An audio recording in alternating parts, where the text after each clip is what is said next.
Hello and welcome to what is going to be the season finale of both Formula One and Formula Food. Yes, we have finally reached our last destination on this worldwide adventure in culinary magic. I don't know, I didn't really think this script through. Anyway, we've reached our final destination, the United Arab Emirates, or more specifically, Abu Dhabi. That is where we're holding the final race of the Formula One season and where we are trying to cook for, in this, the final episode of Formula Food. And what are we trying to cook? We are cooking Thareed, or Thareed. I think I haven't quite tracked down an accurate pronunciation for this yet, but it is a sort of Arabian style stew that is typically served over torn up pieces of flatbread. So that's what we're going to make. We're going to make both the flatbread and the stew. It is currently coming up to 3:30. We want to be serving this up in about 3 hours time. So we're a bit pushed for time. We better crack on. So the first thing we're going to do is make up the dough for our flatbreads. We can leave that to prove. And while it's proving, we'll start making our Thareed or Thareed. However it's said, it will be put here on the cupboards of plenty behind me as some sort of text, as we seem to do when I never bother to research accurately enough what we're making. Right, let's make some dough.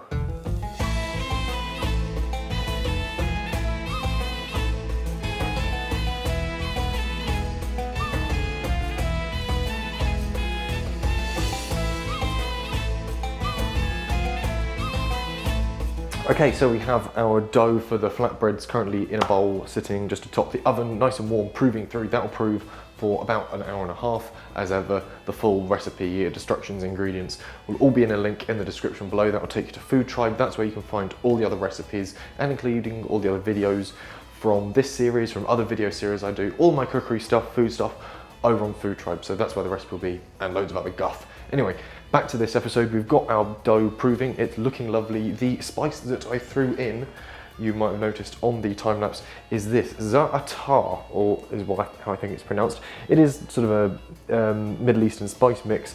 This one I picked up at an M&S Foods, I want to say, and it smells absolutely fantastic. It's a really nice blend of sesame seeds, sumac, dried oregano, ground cumin, salt, ground coriander, dried marjoram.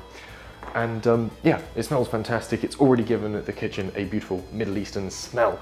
And we're going to further enhance that by starting off making our Thareed. And usually you can do this with lamb or beef. I've gone for beef because I found some in Tesco's from their butcher's counter that had been sort of the leftovers, the off-cut bits. Some really nice, I can't remember what we've got. I think we've got rump here actually. Let's check it out. Yes, we have a lovely large portion of rump steak, just enough for producer Ian and I, because tonight we're technically dining for 3, but there is only 2 of us eating meat. Mum is dining tonight as well, so I'll be doing a vegetarian version of Thareed along the same lines. Same ingredients, just without the beef really going into it. So try and make it accessible for all, which we like to see. So got our beef there, but this dish starts off with a load of butter and our onions, and what we're going to do is we're going to sweat down our onions. So I've got 2 saucepans set up on the hob, out of shot. And we're going to put our butter and onions into there, and we will pick up the footage from that point.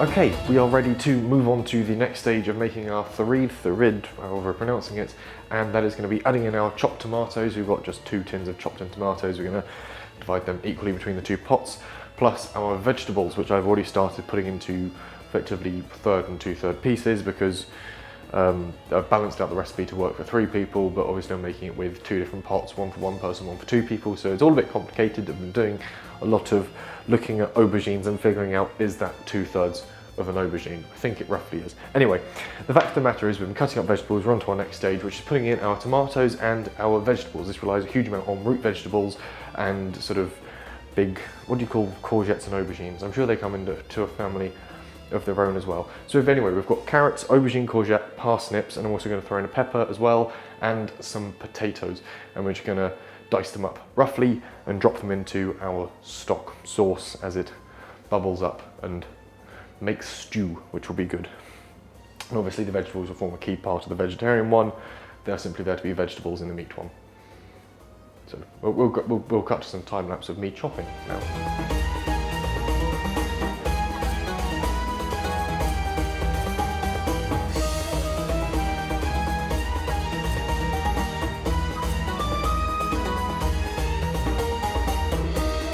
Okay, so our Thareed is pretty much made. It is in the saucepans bubbling away. I've added in a little bit of chili sauce. I say chili sauce, this is literally, I think they're Armageddon chilies that have been blended down by my girlfriend's dad. They are absolute weapons grade. You might have spotted the jar floating around in the back of shot at moments. It has literal warning signs on it saying danger, keep away. This stuff is absurdly hot.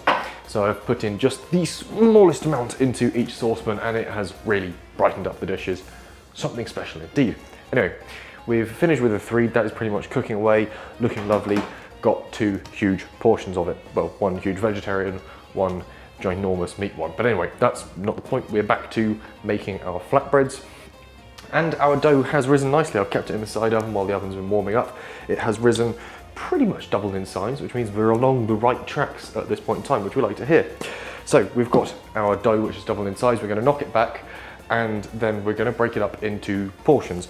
I've got a baking sheet ready to go here. Well, it's just a sort of oven tray with some parchment paper on it.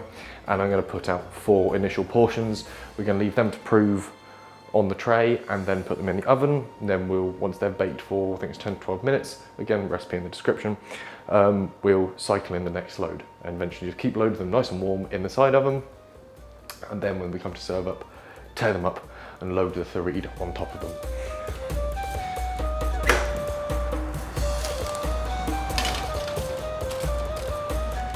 Okay, we've got the first batch of flatbreads in the oven. They have had a few minutes. They've had about 10 minutes in there at the moment, coming up on a little longer than that at this point. They're not looking very flat, which is concerning me, but they are looking like bread. So yeah, we'll see what happens. I'm gonna get them out, possibly a little early, and see how they look.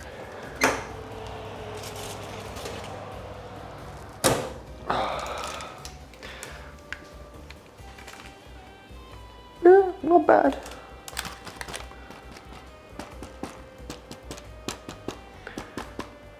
They sound about right, crucially. You can tell bread with its sound. I'm going to put them in for a little longer because they're just starting to go nicely golden and they've released themselves from the baking sheet as well.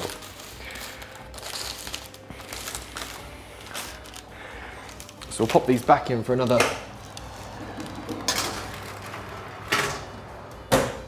minute or 2 just to golden up, go a little browner, but they're going very nicely indeed. I've also got the Thareed down to a spiciness, a Scoville scale point where it is edible.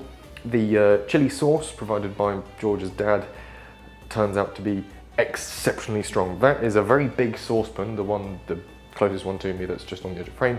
I put in a teaspoon of that stuff and it was almost unpalatable. So we've tempered it down with some fresh tomatoes and a bit of tomato puree, and it's now in the range where you could eat it without feeling any terrible effects. So yeah, that's roughly where we're at. We'll probably cut back in a moment with another update.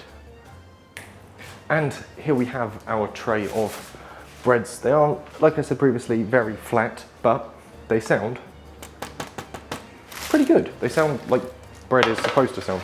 So let's grab this one, which is, there we go, if I hold it right up to the microphone,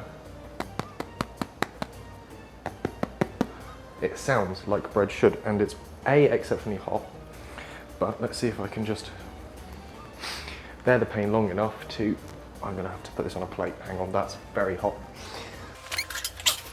There we are, hot bread no longer in hands. So let's just try and break this open and see. So here is our bread, and we'll just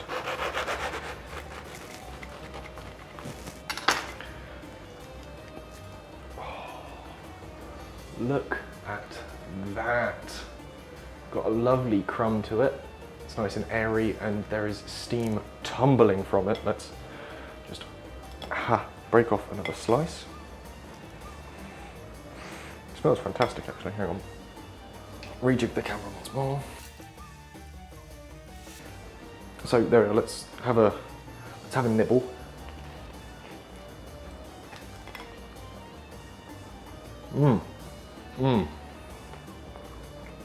Aside from being very hot, that is exceptional. The herbs in it are really nice as well.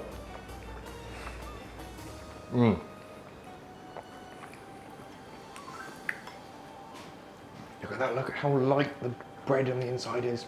I don't know how well the camera's still picking up when that's steaming hot, but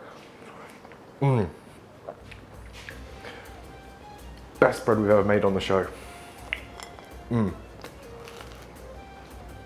is incredible.